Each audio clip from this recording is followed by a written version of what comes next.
Security Guard Training Course, Section 4, Report Writing. Table of Contents. 1. Introduction. 2. General Guidelines. 3. Commencing duty and off-duty writing. 4. Important factors to note. 5. Report writing format, before, during, and after. Sample reports, good and bad. 6. Types of evidence. Introduction. A memo book is one of the most important tools a security guard can have. The recordings made in this book can be used to support evidence or your observations. Notes taken immediately after an event has taken place have greater credibility than those written at a later date. Benefits of a memo book. Small enough that it can be carried on you at all times. Large enough to remain comfortable for writing. Assists in the preparation of occurrence reports. Enables efficient transfer of information. Enables the guard to provide accurate testimony. Establishes credibility. Note: your memo book can be subpoenaed to court. Therefore, it is important that it be kept in the professional manner described in this section. Do not remove any pages from the memo book. General Guidelines. Upon issue of a memo book, a security guard is to label the front cover of the memo book with their name, site location, and date received. Each memo book is the property of the security company that you work for, and as such must be turned in when full. Under no circumstances shall more than one memo book be used at any time.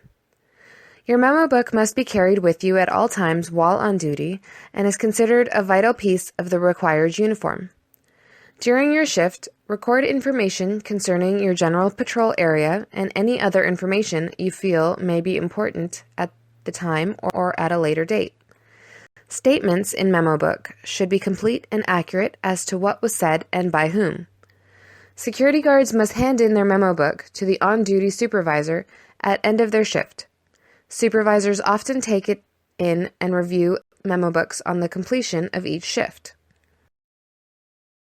Commencing duty. Note the day of the week, month, day, year on the first line.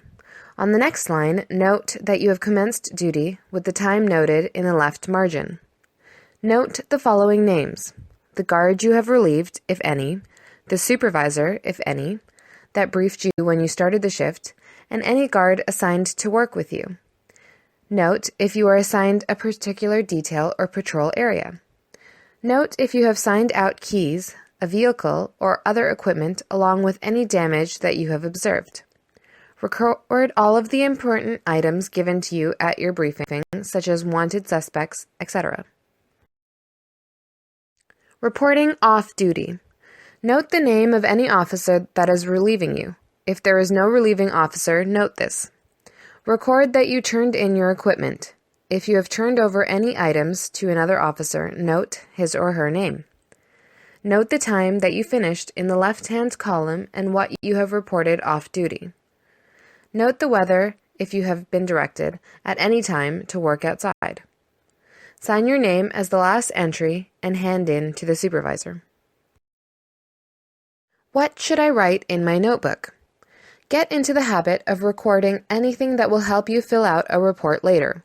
This could include such things as suspicious-looking people or vehicles, safety hazards, special requests for equipment, anything that looks out of place, a security break, complaints or upset people, damage to equipment or property, weather conditions, signs of criminal activity, evidence of a crime, description of the scene, strange phone calls, bomb threats.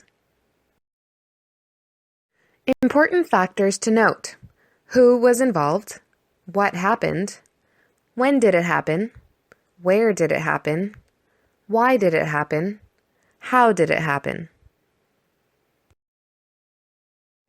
Who was involved? Note the full name, including known nicknames or aliases, address, phone number, including area code, and email address of the following people: suspects, victims, witnesses, property owners, people who made the complaint. Always make sure that you are taking real names. What happened? Details of the event, actions taken by the individuals involved, evidence that was collected, damage to persons or property. When did it happen? Note the date and time using the 24-hour clock. When you last observed the area before the incident. When the event began and ended. When you had contact with a witness. When the police, fire department, and/or ambulance arrived. Where did it happen? Name of the company, its exact street address, and the area where the incident occurred. If no address is available, describe the area. For example, in the children's play area near the swings. Where you and others were when the incident took place. Where the evidence and/or suspect was found. Why did it happen? Describe the reason for the incident, such as an accident. Name the motive or purpose for the incident, if it is obvious. Do not guess the reason if you do not know. How did it happen? Describe how the incident took place and what action you took in response to it. Explain how the incident came to your attention, how the suspects and the witnesses acted, and how the evidence, if any, was recovered. Report writing format. Do. Note the time when making each entry using the 24-hour clock. Use a pen with blue or black ink. If writing on a computer, use a standard font face and size, example Arial or Times, 12 point. Print clearly, making each entry clear and concise. Draw a neat line through it and initial it if an error is made. Do not blank out the word. Write in third person, past tense. Sign your report at the end. Do not record the names of confidential informants in your notes. Do not use pencils or colored pens. Do not leave any blank lines except for one between shifts. If a line is left blank for any other reason, draw a line through it with a pen. Do not use radio codes or abbreviations in your report. Do not write in first person.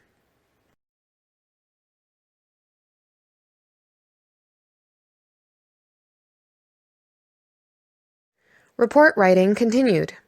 Before writing your report, use all your senses to gather information. Write down as many details as possible in your notebook. Decide what information is important and what is not. Make a plan for organizing the details so that a reader can easily follow them. You may want to make an outline on scrap paper. While writing your report, always write and print clearly. A report that no one can read is useless. Remember to follow your plan for organizing the details. Make sure to read over your report as you are writing. This will stop you from repeating yourself and help the information to flow naturally. Stick to the facts. Do not add opinions or extra information that has nothing to do with the incident. Start a new paragraph when you write about a new witness, place, or time. Sample report.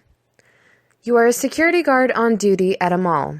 A patron has just approached you advising that her father has collapsed inside the Zeller's store and may be having a heart attack. The following 2 slides are different reports written by the responding security guards. Which report do you think is better? Consider things such as, is the report concise? Are there spelling errors? Are there grammar errors? How is the report formatted? Is the report written in third person past tense? Bad report. While on duty today, I was approached by a lady who told me that her father was not feeling well and collapsed onto the floor. I went to the scene where I discovered her father laying on the floor and did not appear to be breathing. I called my supervisor on the radio, and he came over as well to help me. We began doing CPR on the patient and using an AED on the patient, which shocked up. But the shock did not work, and he did not start breathing again. Soon later, Toronto ambulance staff arrived and took away the patient. I do not believe the patient is going to survive this incident. End of report. Good report. On Tuesday, March 15, 2011, at 18:20 hours, the writer was approached by Jennifer Thompson, 24 years, 18 Redstone Road, Toronto, Ontario, M4T 2R9, 416-452-8876, who advised that her father had collapsed inside the retail tenant Zellers. The writer immediately contacted Security Supervisor Jones and attended the scene with the first aid kit and automated external defibrillator. Upon arrival, the writer discovered Greg Thompson, 62 years, same address as above, laying on the floor, unconscious and not breathing. The writer immediately removed the patient's shirt and applied the defibrillator pads. The writer delivered one shock to the patient at 18:38 hours and continued performing CPR as per directions from the defibrillator unit. At 18:40 hours, Toronto EMS Unit SE422 arrived on site and took care of the patient. The writer briefed EMS on the incident and the shock that was delivered. At 18:46 hours, EMS left site with patient en route to Toronto General Hospital. This report submitted for your information. Kurt Nussbaumer, security guard. After writing your report, review the report through the eyes of a reader, not a writer. Imagine that someone has just given you the report and you know nothing about the incident. Check to make sure that important details are not left out. Add quotation marks if you have quoted someone else. For example, Witness X said he had a long scar on his left cheek. Make sure you've added periods and commas so that the report makes sense. Be careful when using words like he, she, their, it, them. It must be clear what they refer to. For example, consider the following sentence.